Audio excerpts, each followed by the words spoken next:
جس نے ہم سب کو پیدا کیا اور اس ساری کائنات کا نظام اسی کے ہاتھ میں ہے۔ لاکھوں کروڑوں درود و سلام نبی آخر الزماں حضرت محمد صلی اللہ علیہ وسلم کی ذات گرامی پر، جن کو اللہ تبارک و تعالیٰ نے ہماری رشد و ہدایت کے لیے، ہماری رہنمائی کے لیے، ہمیں سیدھا رستہ دکھانے کے لیے اپنا آخری رسول بنا کر بھیجا۔ حمد و صلوات کے بعد محترم سامعین گرامی،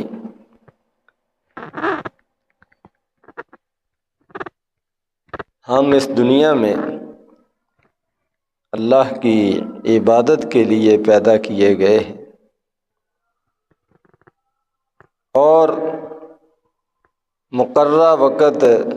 گزار کر اللہ تبارک و تعالیٰ کے پاس واپس چلے جانا ہے، اور وہاں پر اس زندگی میں جو کچھ کیا ہوگا، جس طرح یہ زندگی گزاری ہوگی، اس کے حساب سے جزا سزا والا معاملہ ہوگا۔ تو ہماری یہ زندگی یہ محدود ہے۔ ہر ایک انسان ایک طے شدہ وقت لے کر اس دنیا میں آتا ہے، اور کسی کو یہ پتہ نہیں ہے کہ اس کا وقت کتنا ہے۔ ہر عمر میں، ہر حالت میں مختلف لوگ اس دنیا کو چھوڑ جاتے ہیں، فوت ہو جاتے ہیں۔ کوئی بچپن میں فوت ہو جاتے ہیں، کوئی جوانی میں، کوئی بڑھاپے کی عمر تک پہنچ جاتے ہیں، اور کئی بیمار ہو کر فوت ہوتے ہیں، کوئی تندرست ہونے کے باوجود فوت ہو جاتے ہیں، کوئی اس سے مستثنیٰ نہیں ہے، کوئی بچا ہوا نہیں ہے۔ چاہے کوئی غریب ہے، چاہے کوئی خوشحال ہے، چاہے کوئی مرد ہے، چاہے کوئی عورت ہے، کسی بھی زبان کو بولنے والا ہے، کسی بھی علاقے کا رہنے والا ہے، کسی بھی بڑی پوسٹ پر کام کرنے والا ہے، کوئی بھی ہے، ہر ایک کا ایک وقت مقرر ہے، اور جب وہ وقت آ جاتا ہے تو پھر کسی چیز کا وہ لحاظ نہیں کیا جاتا کہ اس نے ابھی یہ کام کرنا تھا، یہ ذمہ داری ادا کرنی تھی، یہ اس کی خواہش ابھی رہتی ہے۔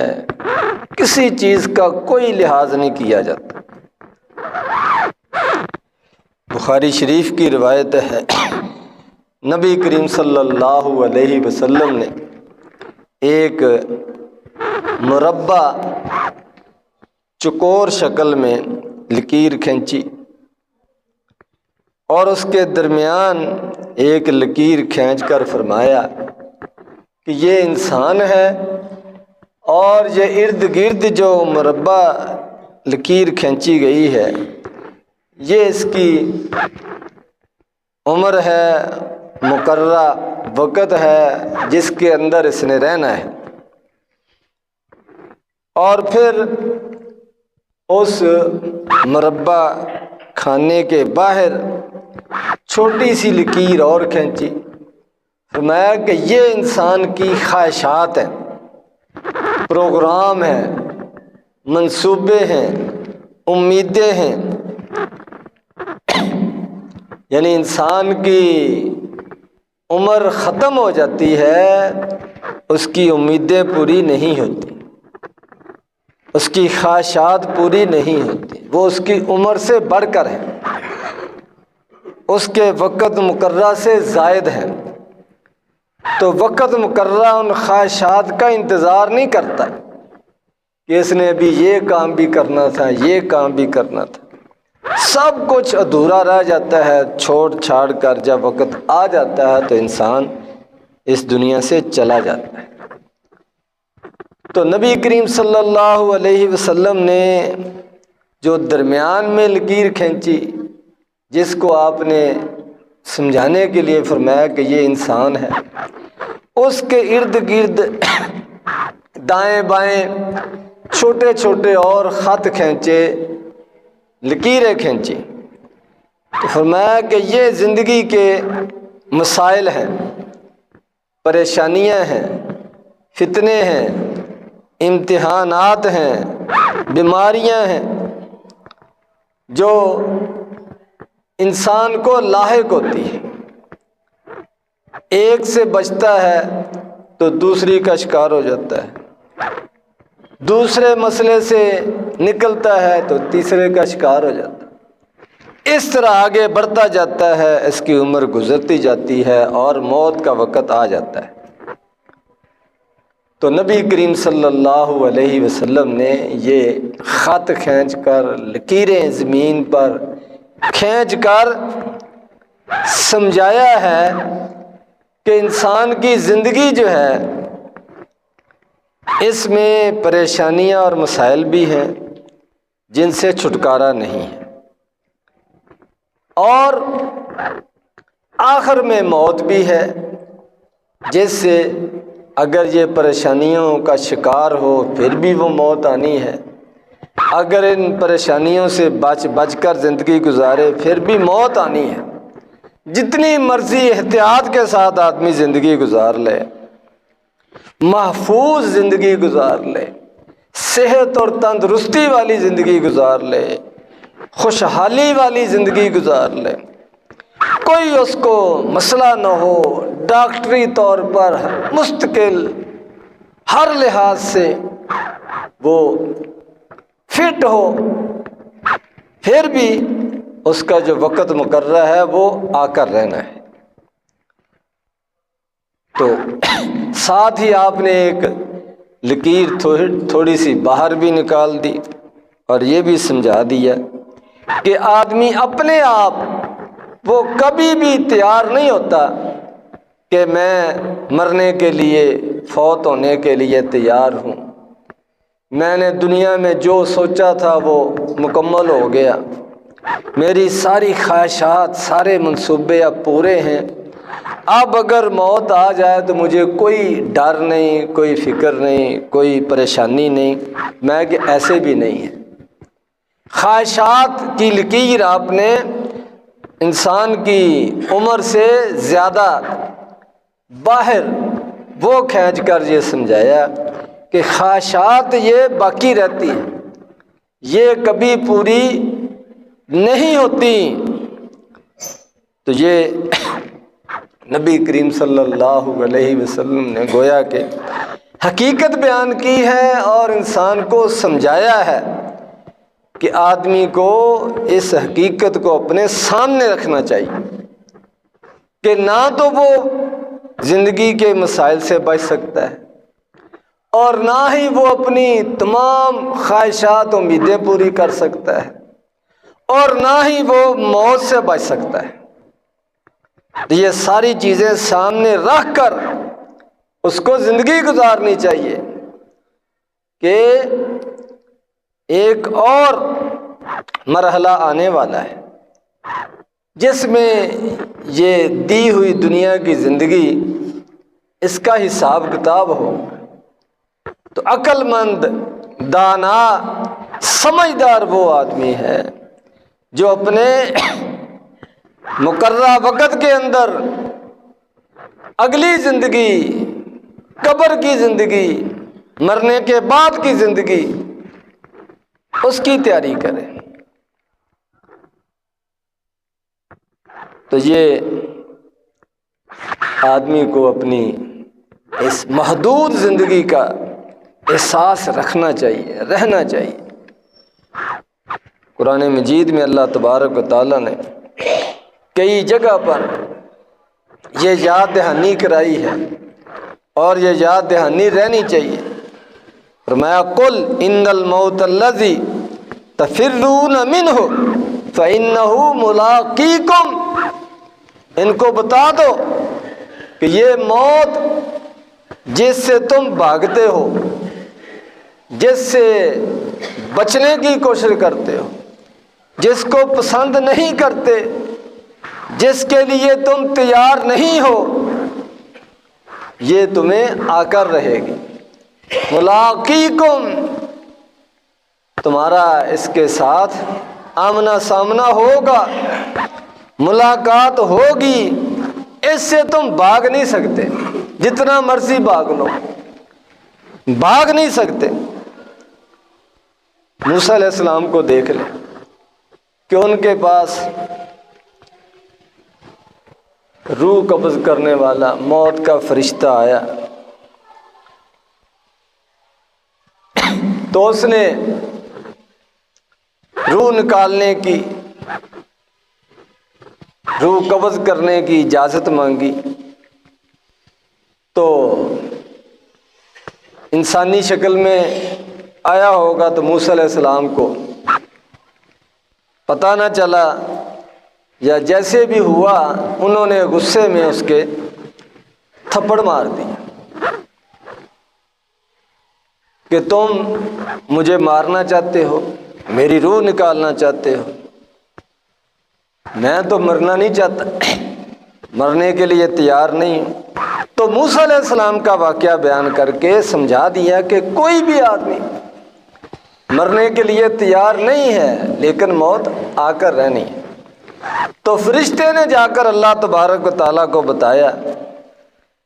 شکایت کی، شاید ہمیں سمجھانا مقصود تھا، تو اللہ تبارک و تعالیٰ نے فرشتے کو دوبارہ بھیجا کہ جاؤ میرے بندے موسیٰ علیہ السلام سے جا کر پوچھو، اگر اب نہیں مرنا چاہتے تو بتاؤ کتنی زندگی چاہیے، کتنا زندہ رہنا چاہتے ہو۔ تو مثال کے لیے ان کو کہا کہ یہ بیل ہے، اس کے اوپر ہاتھ رکھو، اس ہاتھ کے نیچے جتنے بال آئیں گے سینکڑوں کی تعداد میں، ہزاروں کی تعداد میں، اتنے سال تمہیں ہم زندگی دینے کے لیے تیار ہیں۔ تو فرشتے نے آ کر ایسے ہی ان کو کہا تو موسیٰ علیہ السلام کہنے لگے اچھا میں اگر ہاتھ رکھوں اور اس کے نیچے بالفرض 1000 بال آ جائے تو 1000 سال میں زندہ رہوں گا، تو اس کے بعد پھر کیا ہوگا؟ ان کا اس کے بعد پھر موت، مرنا تو آخر ہے۔ تو موسیٰ علیہ السلام کو سمجھ آ گئی، تو انہوں نے کہا اگر اس کے بعد پھر مرنا ہی ہے تو ابھی میں تیار ہوں۔ اور ویسے بھی نبی کریم صلی اللہ علیہ وسلم نے یہ بھی فرمایا ہے، من احب لقاء اللہ احب اللہ لقاءہ، جو اللہ تبارک و تعالیٰ سے ملنا، ملاقات کرنا پسند کرتا ہے، ظاہر بات ہے یہ مرنے کے بعد ہی ہوگا، تو اللہ تبارک و تعالیٰ بھی اس سے ملاقات کرنا، ملنا پسند کرتے ہیں۔ اور جو اللہ تبارک و تعالیٰ سے ملنا پسند نہیں کرتا تو اللہ تبارک و تعالیٰ بھی اس سے ملنا پسند نہیں کرتے۔ بخاری مسلم کی روایت۔ تو سیدہ عائشہ رضی اللہ تعالیٰ عنہ نے سوال کیا کہ اس کا مطلب ہے کہ مرنے کو پسند کرنا چاہیے تاکہ اللہ تعالیٰ سے ملاقات ہو سکے، ملاقات کو پسند کرنے کا یہی مطلب ہے کہ آدمی موت اس کو طلب کرے، اس کو پسند کرے، اس کو ناپسند نہ کرے، اس سے نہ ڈرے۔ تو کیا مطلب ہے اس کا؟ تو پسند تو کوئی بھی نہیں کرتا، کوئی بھی نہیں چاہتا کہ میں آج مر جاؤں۔ تو یہ اللہ تبارک و تعالیٰ سے ملاقات یہ تو موت کے بغیر نہیں ہو سکتی، تو اللہ سے ملاقات پسند کرنے کا کیا مطلب ہے؟ تو نبی کریم صلی اللہ علیہ وسلم نے اس کی وضاحت فرمائی، میں کہ یہ جیتے جاگتے تندرستی کی حالت میں، عام حالات میں یہ موت کی خواہش کرنا، موت کو طلب کرنا یا مرنے کی کوشش کرنا، یہ مراد نہیں ہے کہ اللہ تعالیٰ سے ملاقات ہو، نہیں، بلکہ اس سے مراد یہ ہے کہ آدمی زندگی ایسے گزارے، اس کے اعمال ایسے ہوں، اس کا عمل ایسا ہو، دن رات ایسے ہوں کہ اس کو امید ہو کہ اگر میں اس حالت میں فوت ہو بھی جاؤں تو انشاءاللہ اللہ تبارک و تعالیٰ سے اچھی حالت میں ملاقات ہو، اللہ تبارک و تعالیٰ خوش ہوں گے، اللہ تبارک و تعالیٰ انعام و اکرام سے نوازیں گے۔ تو آپ نے فرمایا کہ یہ پسند اور ناپسند یہ موت کا وقت ہے، کہ یعنی جب آدمی کی روح نکلنے لگتی ہے، فوت ہونے لگتا ہے، فرشتہ اس کے پاس آ جاتا ہے، اور یہ انسان کا اور فرشتے کا معاملہ ہے، دوسروں کو نہیں پتہ، دوسروں کو کوئی علم نہیں ہے کہ اس پر کیا گزر رہی ہے۔ مرنے والے کو نظر آ جاتا ہے، سمجھ آ جاتی ہے کہ اب میرا آخری وقت ہے، فرشتے پہنچ گئے ہیں۔ تو اس وقت جو آدمی اللہ تبارک و تعالیٰ کی ملاقات کو پسند کرے گا، اللہ تبارک و تعالیٰ بھی اس کی ملاقات کو پسند کرتے ہیں۔ اور اس وقت جو کہتا ہے کہ ابھی تو میں نے توبہ کرنی تھی، ابھی تو میں نے فلان نے یہ کام کرنا تھا، ابھی تو میں نے یہ کام رہتا ہے، مجھے مہلت دی جائے، ابھی نہ مجھے فوت کیا جائے، میں نہیں ابھی جانا چاہتا، حالانکہ وقت طے ہے، وہ تو آگے پیچھے ہو نہیں سکتا۔ تو جو موت کے وقت مرنے سے انکار کرتا ہے، مرنے سے بچنے کی کوشش کرتا ہے، اس کی روح نکلنے سے انکار کرتی ہے، تو ایسے آدمی کی ملاقات کو اللہ تبارک و تعالیٰ بھی پسند نہیں کرتے۔ یہ مطلب ہے اس حدیث کا، یعنی موت کے وقت اللہ تبارک و تعالیٰ کے پاس آدمی کی روح کو لے جایا جاتا ہے، تو آدمی خوشی کے ساتھ جائے تو اللہ تبارک و تعالیٰ بھی خوشی کے ساتھ اس کو اپنے پاس بلاتے ہیں، اور خوشی کے ساتھ وہی جائے گا جس نے زندگی پرہیزگاری والی، نیکی والی، اللہ کے رضا کے کاموں والی گزاری ہوگی، اس کو کچھ نہ کچھ امید ہوگی۔ اور جس کی زندگی فسق و فجور میں گزری ہوگی، وہ کب چاہے گا کہ ابھی میں مروں، اللہ کے سامنے جاؤں اور حساب کتاب دوں؟ وہ تو چاہے گا کہ ابھی مجھے اور موقع دیا جائے۔ نبی کریم صلی اللہ علیہ وسلم نے روح نکلنے کی کیفیت بھی بیان کی ہے، فوت ہونے کی، مرنے کی کیفیت بیان کی ہے۔ تو جو فوت ہو جاتا وہ تو بیان نہیں کر سکتا، لیکن اللہ تبارک و تعالیٰ کا نظام ہے، اس کو تو پتہ ہے، اور اس نے اپنی نبی کو بتا دیا تاکہ سارے لوگوں کو علم ہو جائے کہ یہ موت کیا چیز ہے، کیسے آتی ہے۔ تو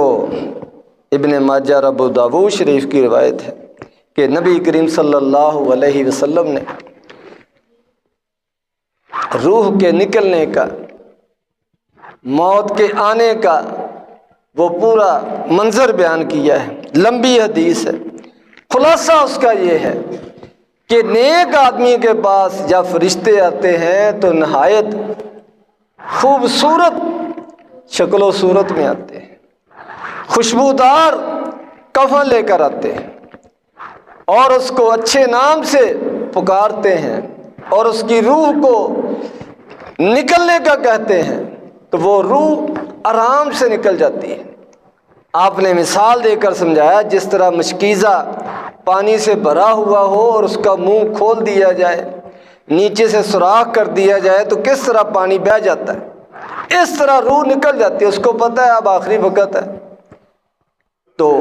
اس نے زندگی اچھی گزاری ہوتی ہے، اس لیے اس کو کوئی ڈر خوف نہیں ہوتا، بڑے آرام سے فرشتوں کے اپنے آپ کو حوالے کر دیتی ہے۔ پھر فرشتے اس کو لے کر جاتے ہیں، اللہ تبارک و تعالیٰ کے سامنے پیش کیا جاتا ہے، ہر طرف خوشبو پھیلتی ہے، دوسرے فرشتے پوچھتے ہیں یہ کون خوش نصیب ہے، یہ کون پرہیزگار متقی ہے جس کی آج روح اللہ تبارک و تعالیٰ سے ملاقات کے لیے جا رہی ہے، اور ساری فضا معطر ہے، تو بتایا جاتا ہے کہ یہ فلاں بن فلاں ہے۔ تو اللہ تبارک و تعالیٰ سے اس کی ملاقات کرائی جاتی ہے، اللہ تبارک و تعالیٰ خوش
ہے اور اپنے آپ کو نیکی کے راستے پر چلاتا رہے۔ اور یا مقلب القلوب ثبت قلبی علی طاعتک، اے دلوں کو پھیرنے والے میرے دل کو اپنی اطاعت پر ثابت رکھنا، قائم رکھنا،